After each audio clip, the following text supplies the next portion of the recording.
Ready to rumble? Here's Tom Anderson.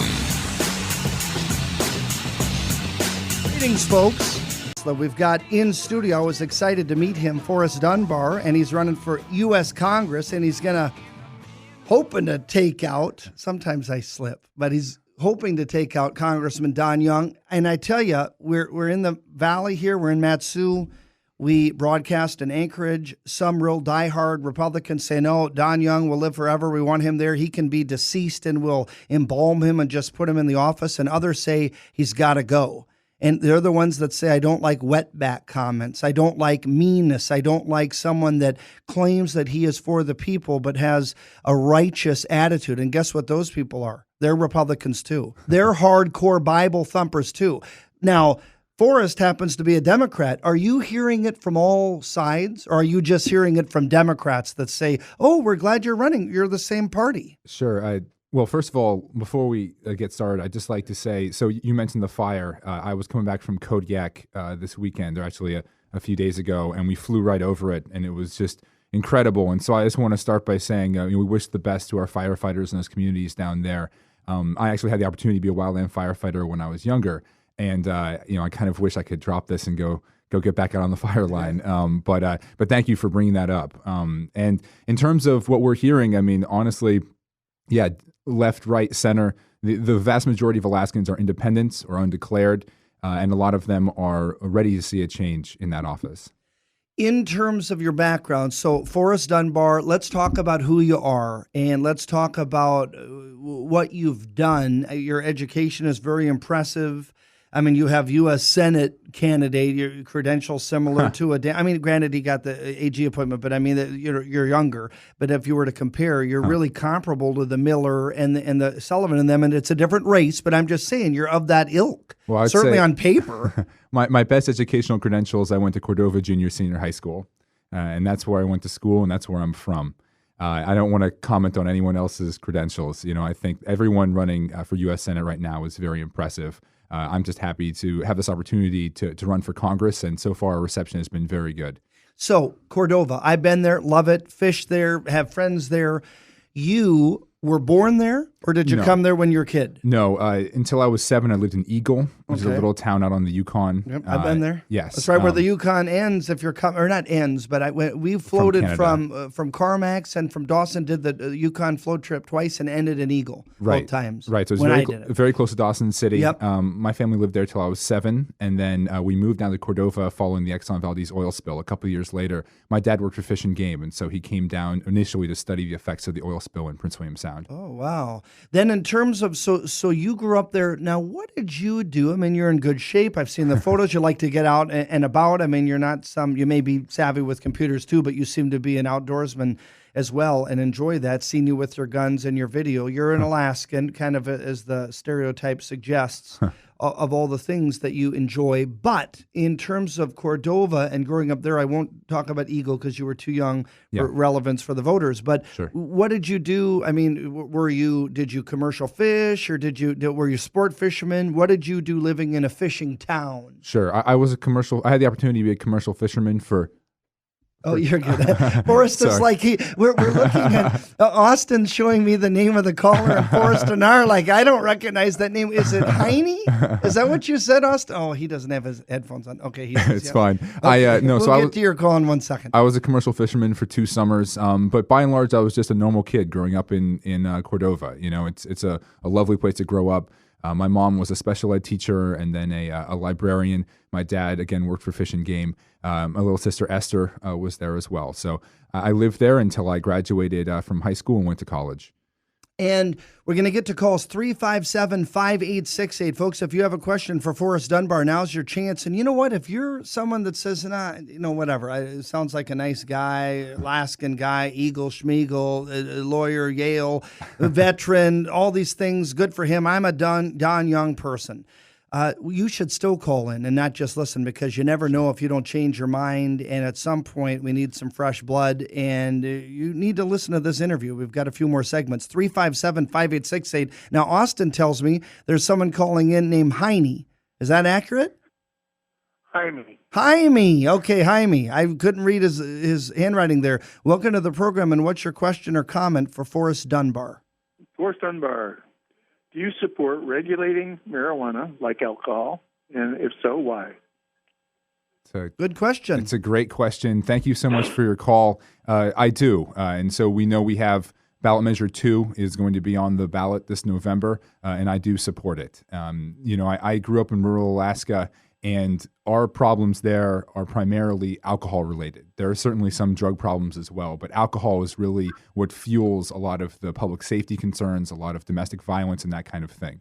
And I think if we're being honest with ourselves, alcohol is probably more dangerous than marijuana. And so this proposal to legalize and regulate marijuana like alcohol, I think, will create jobs. It'll create tax revenue, which we can use for more public safety officers, which we can use for better education. And we can do that. And, the studies demonstrate that it's not a gateway drug. It doesn't seem to have increased much actual use in Colorado or Washington. So I think we can do it safely in a way that's responsible, in a way that brings more revenue for public safety, drug treatment, and education.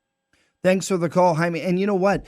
Let me add to that. When you look at the rate of incarceration, when you look at the fact that there's no uniformity, President Obama has said, hey, looking at state by state, you've got Washington legalized it, you've got Colorado legalized it. Colorado, many articles coming out saying it's been nothing but positive. Sure, there's crime, but there's crime with anything. Yep. And then Oregon's on our coattails, California's on their coattails. And you look at this, I don't know, even if someone didn't agree with you, Forrest, I don't know if they would say, oh my God, you're for pot. I mean, I think most people, wouldn't you agree? Well, even the ones that say I'm not for it, they're like, it is going to come at some point. Well, I think that's right. And I think the really important thing about this issue is it's not a partisan issue. I speak to people left, right, and center, independent. Mostly it's kind of a libertarian issue. It's about our personal freedoms and what we want the government to be able to control, and especially the federal government. The federal government comes into our state and I think violates people's rights and violates the state's rights through the DEA. I mean, this is one of the real significant ways in which the federal government impacts the state of Alaska. And it's actually somewhere where Don Young and I agree.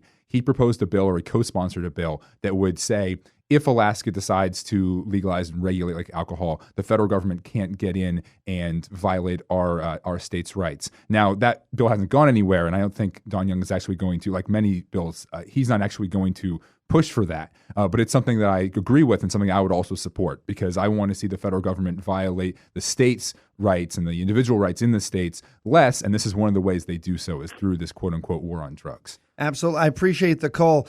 I mean, now, another thing, you mentioned Republican and you mentioned the point about partisanship. And you know what? When you look at Strategies 360, and they're the ones running that to legalize, Taylor Bickford, longtime Republican Party of Alaska operative, and he's in charge.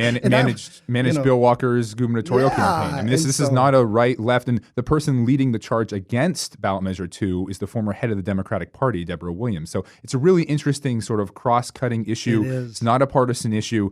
I support it not as a Democrat, but as an Alaskan. And that's how most people, I think, see the issue, especially young people. I mean, amongst young people, this is kind of a settled issue. Absolutely. But I know some people who are a little bit older are still uncomfortable with it. But I think we can demonstrate to them that the ballot initiative is structured in such a way that they can be comfortable with it. And another really important point is that if you are a community, a municipality, or a village that doesn't want the sale of marijuana in your borders, you can still ban it. The initiative says you can go back to exactly what the drug laws are today. And you can ban the sale and ban the distribution in your own community and go quote unquote dry if you so choose. And I think it's really important to have that local governance. They got to get you on board with them, because your advocation there and your comments were as good or better than Bickford's and the rest. And I think you have that down. Folks, the other thing I will say, just to add on to what Forrest just said, is that go tell someone with cancer, and I know there's medical marijuana application and permit processes, but go tell them they can't have it. Or go tell the guy who says, I have a violent propensity, and marijuana probably would help stop me from harming someone. I mean, there is a myriad, and I don't even smoke it, but I mean, I just think that there's a lot said. Yeah, that's a really interesting point. I actually have never smoked it either, as strange as that might be for someone in my generation. I've never smoked. I just never had the desire to. It wasn't because it was illegal. It was always pretty readily available, actually. I just never wanted to. But the truth is, there are some people that They work normal jobs. They're middle class people. They go home at night and they sort of the way you and I would drink a glass of red wine or a beer in my case, sure. with while watching the game or while eating their dinner. They want to use marijuana. And the other thing about it, and actually since we're in the Valley, I could say this. I know a number of farmers in the Valley have talked about it because there are other things besides marijuana that come from the cannabis plant. There's cannabis oil, which doesn't have any THC in it, can't get you high, but it has other uses. Yep. There's hemp that can come from the stems that is a very useful fiber that the military uses for rope. Absolutely. There's a lot of things that would help farmers in the Valley, and that's another reason I think we should support this initiative. Well, I like this guy, Forrest Dunbar. I tell you, we're about to go to a break. Let me read some things here from his bio before we go to that break, and we're going to come back. And remember, if you have questions, 357-5868. Now's your chance. 357-5868. Let me read this. After completing college and serving in the Peace Corps, that's cool. MPP JD from Harvard Kennedy School and Yale Law School. Yale Law School is the number one ranked in the nation, folks. That's where. And now, back to Tom Anderson.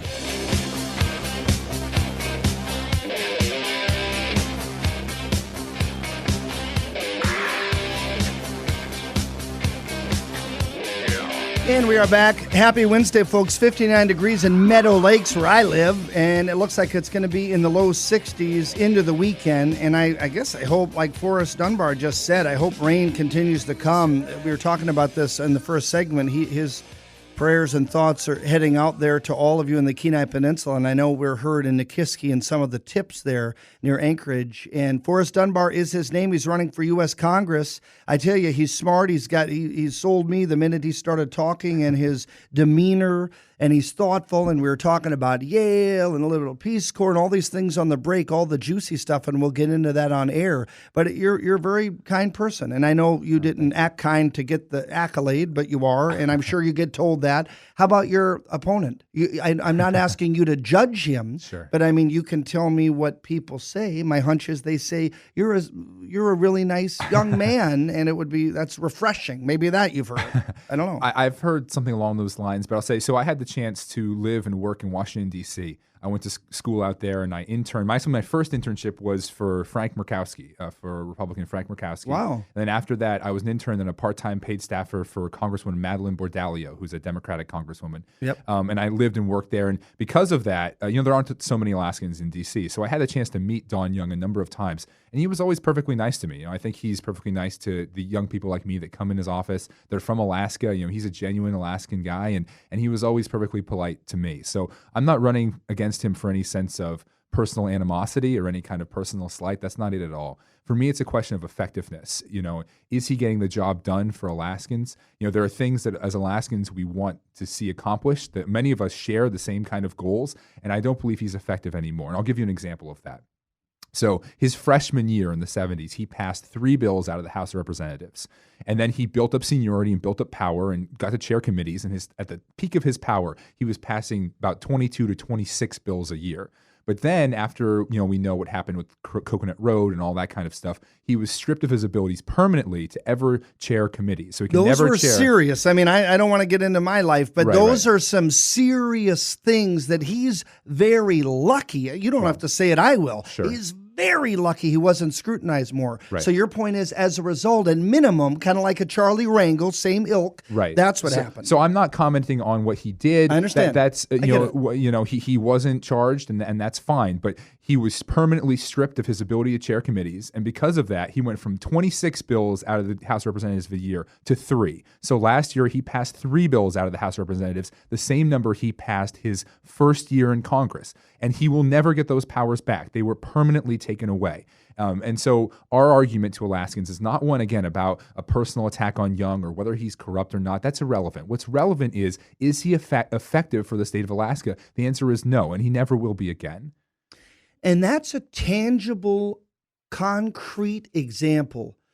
Isn't it fair, as you're opposing him, you're saying, I would like that job. Presumably, I can do a different, more innovative, superior. I mean, these are my words, not yours. But isn't it fair to say, Forrest, that in that paradigm or model of what makes an effective congressperson, part of that is how not friendly, but how amenable you are to other ideas, and that you're not polarizing. And I think that's something that I've heard from my friends in business about you, that the guy is open and fair, and it's not BS. Sure. I mean, he really means it. He's willing to listen. Absolutely. So I had the opportunity last year to work on a bill, and I was just I worked with a number of people, left, right, and center. And one of the people I worked with closely was Senator Fred Dyson, who is a very, very conservative state senator who I have a lot of respect for, because he genuinely believes what he says. And that's what I really care about. And I think, I'm not saying Don Young doesn't, but what I will say is his style, which he developed in that period when he was very powerful, is to sort of be very confrontational. And so we've all seen the clips of him sort of berating the Secretary of the Interior and shouting at people in this administration. But the fact is, right now, he's speaking loudly and carrying a very small stick. He has very little actual power. He's isolated within his own party. He's incapable of working with this administration for whatever reason. And because of that, they know that he's yelling at them, and they have no particular inclination to help him on things. But he also can't really hurt them on anything either. So I'll give you an example. That the King Cove Road, which Murkowski supports, Begich supports, Young supports, I support. We all want it. The question is, how do we get it? Do we get it by shouting at people, or do we get it by convincing them that we have the right approach, by getting people, a coalition together of Democrats and Republicans, and getting this through? And I think that is more effective. Matsu guy driving around saying, I love it. This guy sounds good. Yeah. Where the hell's the King Cove Road? Explain what that is for the folks who don't know what that means. The King Cove Road would go to this isolated village in southwest Alaska through, I think it's called the Isenbeck. I might be pronouncing it. Isenbeck wilderness area. The federal government owns a piece of land, and we could get a small road through there, single lane, that wouldn't harm the birds, that wouldn't harm the habitat, and it would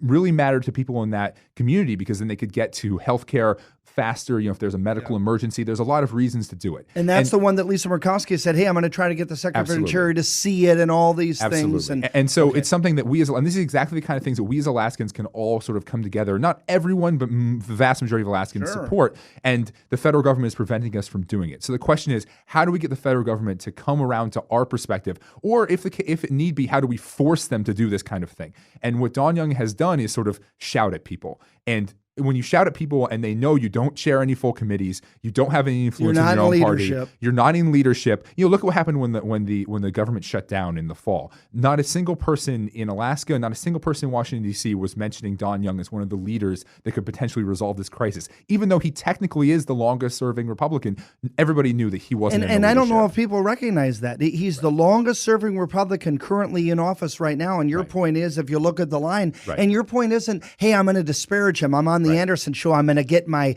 knife in the back. No, your point is that's fact. Your point is, what's the litmus test upon which someone votes? I assume it's not just touchy-feely. It might be if he's helped them. But for most of us, it's let me kind of look at in my mind all the measures. Now, what if someone came back and say, my God, this guy's a Boy Scout, Peace Corps, all these things. He is a young Republican. What in the heck is he doing as a Democrat? Some people say that about Begich or Kennedy. The Kennedys, it's like, oh, God, what is your response there? Don't compare me to Kennedy. No, but I just mean that they were pro-business, and I'm just talking about people. No, I'm pro-business, I'm pro-development, I'm pro-opening ANWR in a responsible way, I'm pro-gun. You're absolutely right. I serve in the Alaskan Army National Guard. There are things that would maybe indicate, but you know what? An Alaskan Democrat, it's a big tent, and for me, it's more about being trying to be open-minded. And again, independents and undeclareds in Alaska vastly outnumber Democrats or Republicans. Absolutely. So that doesn't matter so much. People care more about who are you as a person. So I could say, as me as a person, I was raised by my parents were both Democrats, and it just seemed kind of natural for me. And there are certain issues where I definitely line up more with Democrats in the moment. Like, for example, raising the minimum wage is something I am very supportive of. And a number of Republicans are supportive too, but we saw in the legislature, not every Republican was opposing the minimum wage, but the people that were opposing it happened to be Republicans. So, and your point is, on the minimum wage, it's got to be a livable wage, or otherwise people are going to fall into welfare in droves if you don't pay them enough. I think that's part of it. I think it would be helpful for Alaskan small businesses, because you look at Alaskan small businesses, most locally owned Alaskan businesses already pay well above minimum wage. It's the large corporations that come in and have little subsidiaries here, like the Walmarts of the world, that pay lower than that pay at minimum wage. And so if we can, studies have shown that it has a relatively small impact on employment, a huge impact on poverty.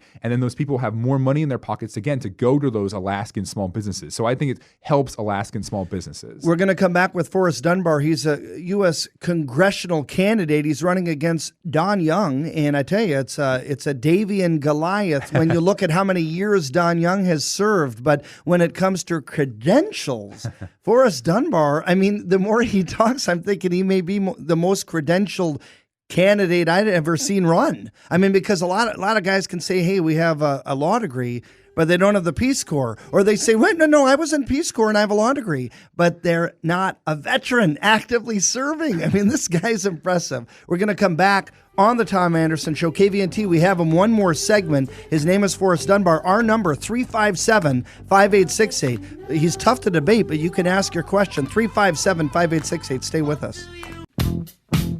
And we are back 48 minutes after the hour, folks. The Tom Anderson Show. His name is Forrest Dunbar. He is playing the bass line right now. He brought his bass guitar in. He does it all. No. Okay. He's not that good because we can't have music in here. It would be too loud. But if you have questions, 357-5868. Now's your chance. We have one more segment. We'll get him back in over the summer before the race. And you know what? The race doesn't really matter in August. You're running as a Democrat for U.S. Congress against Don Young. I brought up, I forgot his name. I was getting Bob Williams and Matt Moore mixed up. You said Matt Moore. Nope. At one time was thinking of it. He ran 2 years ago, but now he's running for another seat. Right. That's important because even I, kind of the wonk political guy, didn't realize that. Sure. So you're the only opponent on the D side. Right. Well, so Matt Moore was running, and he was sort of recruited by the Dems to switch races and run against Lance Pruitt in East Anchorage, and so he's now running out there. There is another candidate named Frank von der Sar, who I believe is sort of a perennial candidate. I'm not sure. I haven't met him, but I heard he's a nice guy. But we're sort of the only kind of serious candidate at the moment, and with infrastructure and your right, exactly, and coming on programs like this, and we were endorsed by the party, and we're probably going to be the nominee, and so the race in August is probably not going to come down to the wire in my case. But you want people to vote. Let's talk about that race. Right now, the marijuana issue, the Bristol Bay issue, the minimum wage have been pushed to November. Sure. And that's probably good for you and for Mark Begich. What about in August? Sure. And you're looking at the Senate Bill 21 repeal. Yep. Right. That one, what are your thoughts on that? Well, there's going to be a lot of people turning out for that race, for that election for a number of reasons. Obviously, you have a very hotly contested Senate race on the for the Republicans.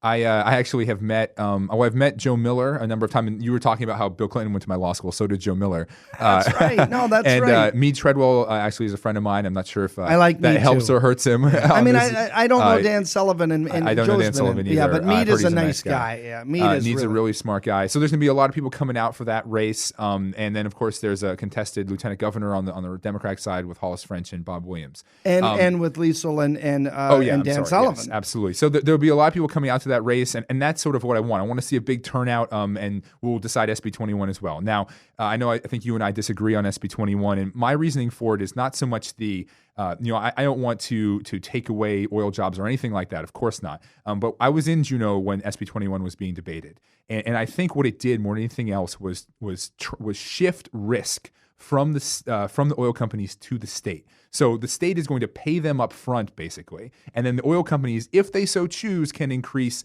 oil production. Now, what I wanted to see was something that guaranteed production or some kind of mechanism that would protect the state, whether it was an escrow account, whether it was a sunset provision.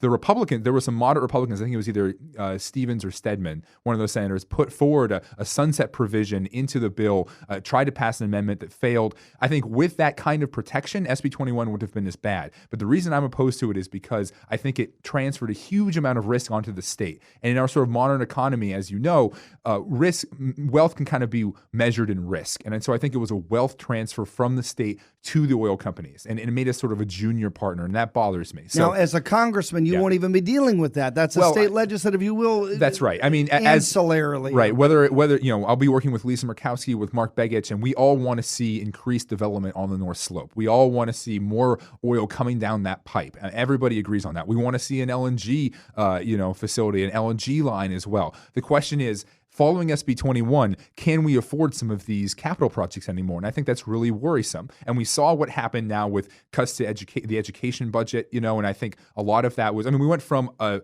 surplus to a deficit. And then you have the governor and you have people like the Goldsmith report saying, oh, this isn't because of SB 21. Well, the timing is awful suspect. We went from a surplus to a deficit right after SB 21 was being passed. That led to cuts in education. It put some of these capital projects at risk. And I think that's really problematic. And that's what I want to see. I want to see more oil production. I want to see that revenue that can be used for education, that we can use for infrastructure and that kind of thing. And that, because at the end of the day, what you're a Democrat or Republican in this state, look back at Jay Hammond, look at Bill Egan, look at Wally Hickel, what they all believe, this is an ownership state. We, the people of Alaska, own our resources, and we're working with these big companies to maximize the benefit of these resources. And I think that really is sort of the paradigm that Parnell has challenged. And you'll meet some people in Anchorage at some of, kind of the wealthier, a little bit wealthier oil executives, and their perspective is a little bit flipped. They're more like, you should be thankful that we're here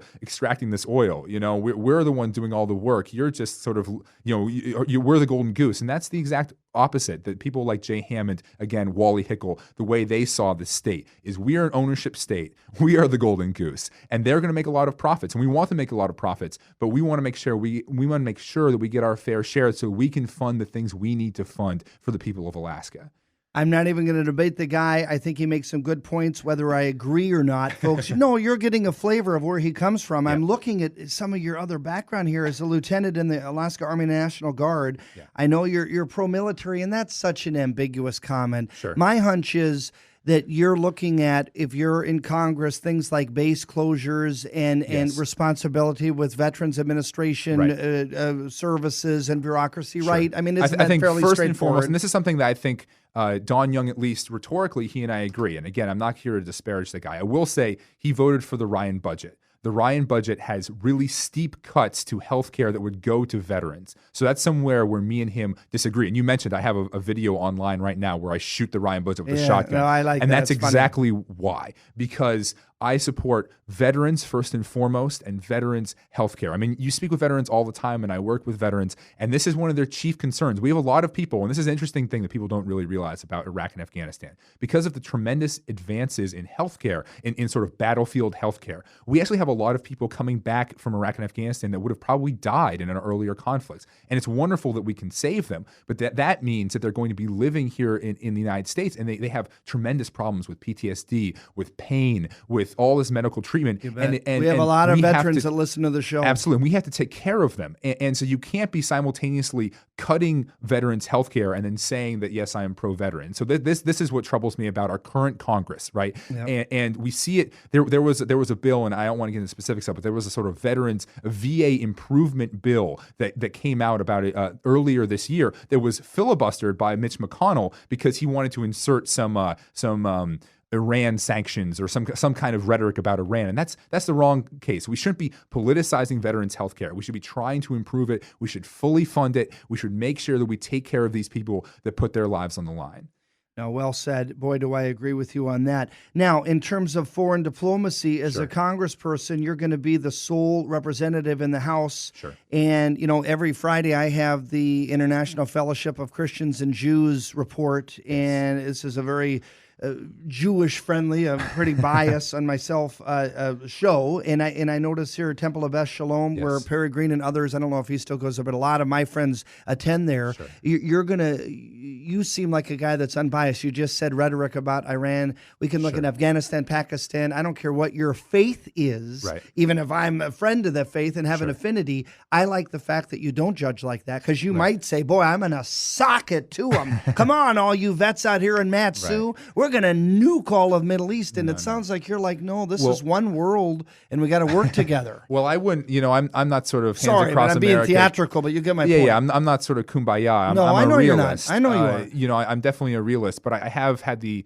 opportunity to travel to the Middle East a number of times. I've been to Israel a couple of times. Okay. It's my dream country to go to. Israel is a wonderful place to visit. I really recommend anyone to go out there. It's just so historical. Like I could see the Sea of Galilee, and it's just incredible. Wow. And so But I think also it's definitely I had the opportunity to go to Egypt and go to Jordan, and this was before the revolution, Sure. the recent revolution. It was like 10 days before the revolution, actually. Wow. And what was remarkable about it is nobody had any idea what was going to happen. Like we were speaking with people who were sort of in the know, and people who were engaged, and just came out of nowhere. And so I think that's sort of instructive that we have to be very careful before we sort of do things in that region, because honestly, we don't have as deep an understanding of that region as a lot of people. Like, again, we were blindsided. I think everyone, again, Republican, Democrat, a lot of us were blindsided by the speed with which that revolution swept across the Middle East. Absolutely, we were. And it sort of demonstrates that we have to be careful before we enter into these countries, because we don't always have a deep appreciation of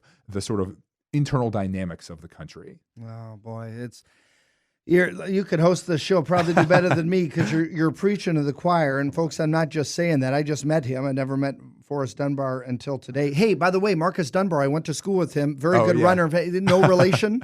Not that I know Dunbar's of. Kodiak. Yes, I was in you Kodiak. You have curly hair like ago. him. But you don't look like him in the face, but the hair looks kind of like his. I went to Kodiak a few days ago, and everybody asked me this question. Marcus. But Marcus and Trevor. But so far as I know, he's a Bartlett grad. Probably maybe a distant relation. But I certainly want to meet him. Everybody asks me about him. He's a good guy. He's a teacher and coach. Well, we got about 2 minutes left. Forrest Dunbar is his name, folks, and I definitely want him back over the summer when he has time. You live in Anchorage. You're very active, lieutenant, military, all these things we've talked about.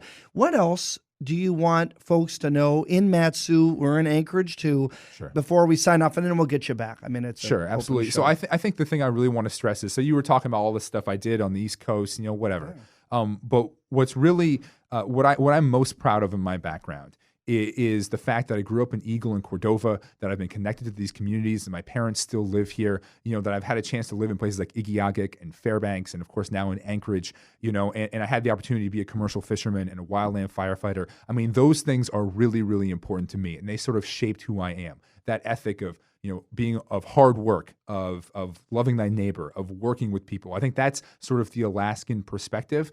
And, I just really want to have the opportunity to go out and meet people and prove myself to them. And that's sort of the message I want to leave people with. And we're going to get Forrest Dunbar back, I promise, over the summer. If someone wants to get a hold of you, is it basically going to your website? That's a great way. We're on Facebook. I think our website's a great way to get involved. Our email is up there. It's Forrest, like my first name with 2 R's, forrestforalaska.com. Awesome. And I posted it on my website as well, and on Facebook. So, folks, Forrest Dunbar is his name. We'll get him back over the summer. I promise that. Thank you for coming in. We're going to come back with a whole nother hour. We're going to have a tribute to Maya Angelou, who died. This is the Tom Anderson Show, KVNT. Go Aces. Was kiss the ground.